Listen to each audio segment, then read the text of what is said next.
चौफेर महाराष्ट्रामध्ये आपल्या सगळ्यांचं पुन्हा एकदा स्वागत। बातमी ठाकरे बंधूंच्या युतीमुळे उत्कंठा वाढवणाऱ्या बेस्ट पतपेढीच्या निवडणुकीच्या निकालाची।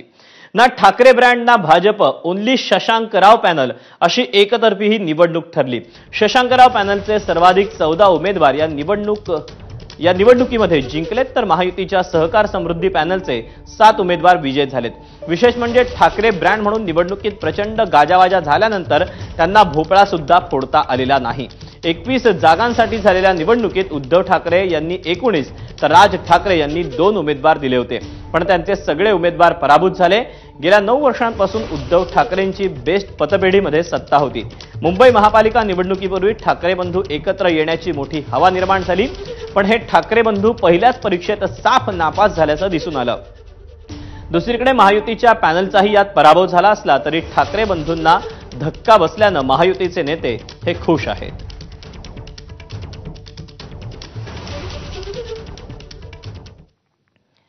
बेस्ट पतपेढीच्या निवडणुकीवर मुख्यमंत्री फडणवीस आणि उपमुख्यमंत्री शिंदे नेमके काय म्हणाले, त्यांनी काय चिमटे काढलेत पाहूया।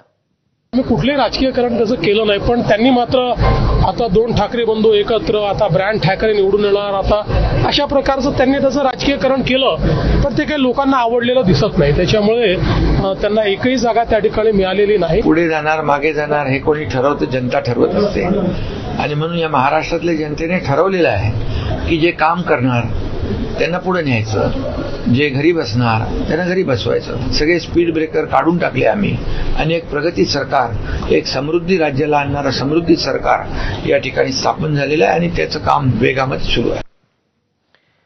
या निवडणुकीच्या निकालानंतर इतर नेत्यांनी काय प्रतिक्रिया दिली आहे तीही पाहूया।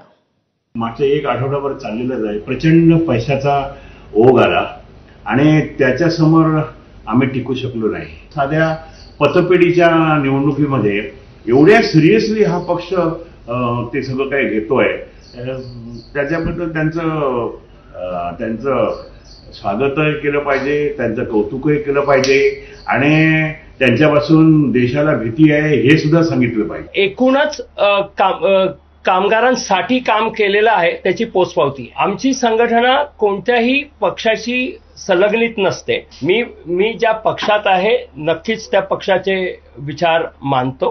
पैशाचा वापर केला, सत्तेचा वापर केला, ईओडब्ल्यूच्या नोटिसेस पाठवलेल्या, तर आम्ही बघतोय की 15 लाखात तुम्ही घर देणार होतात बीएसटीच्या लोकांना, म्हणजे ते मोदींनी 15 लाख जसे प्रत्येकाच्या खात्यात पाठवले तसं व्हायला नको ही अपेक्षा व्यक्त करतो। नवीन कोंबडा आता आरवतोय सकाळ झाल्यासारखा। मी काल परवा म्हटलं होतं की संजय राऊत त्याला चावला का? संदीप देशपांडे असतील, संजय राऊत असतील, यांनी एखादी संस्था चालवावी, एखादी संस्था उभी करून दाखवावी। लिटमस टेस्ट मध्ये तर आम्ही 100% जिंकलेलो आहोत। ठाकरे बँड कधीच फेल होणार नाही। मी जोपर्यंत माझ्याकडे या विषयावर पूर्ण माहिती येत नाही, काय झालं या निवडणुकीत, कशा प्रकारचे निकाल लागले, तोपर्यंत मी या विषयावर बोलणार नाही। पतपेढीची निवडणूक म्हणजे काय परीक्षा नाही, ही चाचणी परीक्षा सुद्धा नाही। लोक एकत्र आले, निवडणुका लढल्या असतील। मला याच्यामध्ये फार मोठं यश कोणाला मिळालंय किंवा अपयश मिळालं असं मला वाटत। एक तुम्ही लक्षात घेतलं पाहिजे की मराठी माणसाला कोणी गृहीत धरू नये।